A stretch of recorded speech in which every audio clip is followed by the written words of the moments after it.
Hi, it's Tessa with Hip Over 50. Today I'm going to talk about the 9 places you can go to romanticize your life.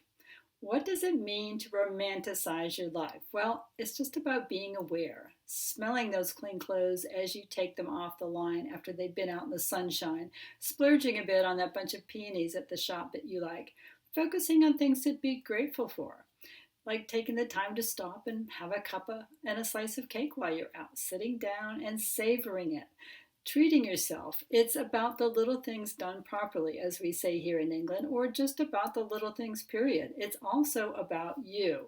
I'll get to more of that later. Where did the idea of romanticism first come from? Well, the word romance is derived from Romans. Yes, those guys. A romance was a tale or ballad extolling the chivalrous adventures of medieval knights who were displaying heroism through sometimes mystical pursuits. And of course, now we define romance as the pursuit of love. Sometimes mystical, sometimes not. Romanticism with a capital R was the artistic and intellectual movement at the end of the 18th century, roughly about 1800 to 1850. It sort of overlapped the Victorian era. And it came at the end of the French Revolution and the beginning of the Napoleonic Wars. So Romanticism was beginning to take seed then because it followed on the heels of the Enlightenment period when reason was everything. And then the Industrial Revolution where machines kind of took over what man used to make. So yeah, Romanticism was a bit of a backlash to all of that realism. People wanted to return to a simpler time, to live more in harmony with nature. Yes, even in the 18th century. They actually were idealizing the medieval times because they sort of thought that was the way things should be. So the main tenets of Romanticism are, you guessed it, individuals' passions and struggles are much more important than society's. And what you can imagine is more important than realism. Also, valuing nature over industry. Nature was very important to Romanticism.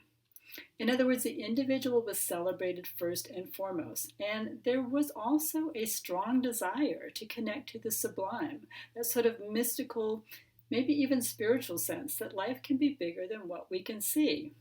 So gradually, Romanticism movement spread around the world, changing art, literature, music, and even architecture forever. Artists like Turner and Constable, two famous British artists, landscape artists, evoke the grandeur of the natural world in their evocative paintings. Then you have Wordsworth, Lord Byron, and John Keats, the fabled romantic poets who embodied Romanticism in poetry. They extolled the virtues of the glory of nature. And then came the Bronte sisters and Gothic romance novelists like Mary Shelley, who wrote Frankenstein as an ode to the supernatural and spiritual. Spiritualism was a very important tenet of Romanticism. Sir Walter Scott, the British author, wrote about the chivalrous knight during the Crusades in the novel Ivanhoe. And one of the dominant figures of European Romanticism, Scott is credited as being the inventor of historical fiction. And at the same time, Charles Dickens was writing the Pickwick Papers during this time. It has been said to be heavily influenced by Romanticism. So from Wuthering Heights to Sleeping Beauty to Sleepless in Seattle even, Romanticism has filtered its way into our lives through literature and the arts, even into this day. I mean, modern Romanticism is embodied in those cozy mysteries that we love to read, the classics, the fairy tales, the period dramas, and even movies like Clueless, which took a page out of Jane Austen's book. I mean, Harry Potter, Downton Abbey, Lark Rise to Candleford, Pride and Prejudice, The Chronicles of Narnia, and Doctor Who, to name a few, all intertwine nature with the individual succeeding against the odds, which is kind of the core of Romanticism. So why does Romanticism matter to us here in the 21st century? I think it's because Romanticism begs us to be the main character in our story because individuality is the cornerstone of Romanticism. Could you live your life as a star of your own period drama? Feel what it would be like to write your own script and plot your day? After all, you deserve a close-up too. It's not just for the movies. If you live in England, it's easy to picture yourself in a classic tale, isn't it? I mean, when you're in a place that's soaked in the past like it is here, with sometimes achingly beautiful landscapes, Yeah, it's hard not to. But I found these 9 evocative destinations for you so you can discover the romanticism in you and your life. So, number 1 on my list is Haworth, home of the Bronte sisters, Charlotte, Emily, and Anne. It's a village on the edge of the Yorkshire Dales where they lived. You can visit the Bronte Parsonage Museum, their family home, and discover how the local area maybe inspired their novels by walking the moors yourself. Second on the list is Scotland, one of my favorite places, and Edinburgh especially. Go to Scotland to view the places that inspired J.M.W. Turner, the famous landscape artist. He also painted scenes from Calton Hill in Edinburgh, where he based himself. He was very fond of Scotland as well.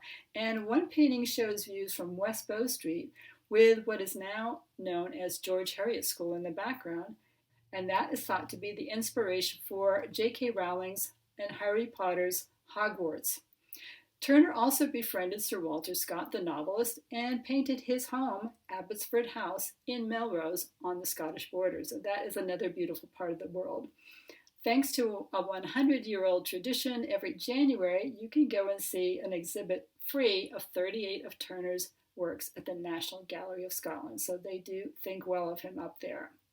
Number 3 on my list is the Lake District, and I was fortunate enough to visit this a couple of months ago and absolutely loved the scenery. I mean, you can just imagine you could see the same views now that William Wordsworth may have seen in his day because it hasn't changed.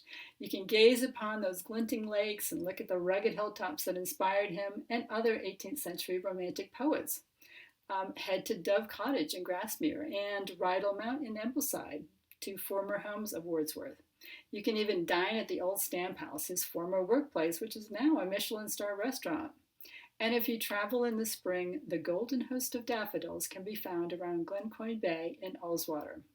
Number 4 on my list, although Charles Dickens was born in Portsmouth and lived in Chatham and London, he wrote David Copperfield, one of his most well-known and well-beloved novels, in what is now known as Bleak House in Broadstairs, Kent, where he spent many a holiday. You can dress up in Victorian costume and attend the Broadstairs Dickens Festival. 2023 was their 86th year. Dickens and his wife lived at 48 Doughty Street in London, where he wrote Oliver Twist and the Pickwick Papers, and it's now the Charles Dickens Museum. Number 5 on my list, well, John Constable was one of Britain's most famous landscape painters, and he grew up in the Suffolk countryside. So if you wander around Flatford Mill and the River Stour in Dedham, you will be in the landscapes that inspired him. The countryside around Flatford that inspired the Hay Wain, one of his most famous paintings, is now managed by the National Trust and is the perfect destination to soak up the bucolic scenery that he painted. Number 6 on my list is one of my favorite counties, Cornwall, down in the far southwest corner of England. Cornwall is home to the fictional Poldark. You may have seen him on PBS, a returning soldier and sometimes smuggler. Jamaica Inn is an old pub built in 1750, which is rumored to be haunted by spirits and ghosts of smugglers. In her classic tale, Daphne du Maurier, a well-known Gothic novelist, immortalized Jamaica Inn. Why not stay there to find it for yourself if the stories are true? Number 7 on my list. No list would be complete talking about Romanticism in the UK without speaking about one of Britain's best beloved novelists, Jane Austen. She spent time in Lyme Regis down here on the Dorset coast, in Bath, and her final home was in Chawton, a village in Hampshire. It's a lovely, lovely house. I went there this year. Jane had a unique perspective on the female as an individual, didn't she? During this period, she always seemed to have her heroine triumphing over societal norms, whether romantically or socially. And last but not least, 9 on my list of places to go where you can find Romanticism here in Britain is the towns of Box, Corsham, and Laycock, all in the county of Wiltshire. Very popular filming locations, and it's easy to picture yourself strolling these historic streets in your own period drama. If you took the cars out of Laycock and replaced it with horse and carriages, you would think you were there 200 or 300 years ago. It hasn't changed. The BBC series Lark Rise to Candleford was filmed near Box and Corsham in villages they created from scratch. Harry Potter, Wolf Hall, and Pride and Prejudice all use the village of Laycock, where time does seem to stand still. So, modern Romanticism, It's as simple as this. Slow down and treat yourself. Make the little moments matter. But when you need a little inspiration, visit some of these lovely spots in Britain and discover where the individual and the slightly mystical live cheek to cheek with glorious nature. So there you go. Step into the role that you were born to play and start living life with romanticism with a capital R.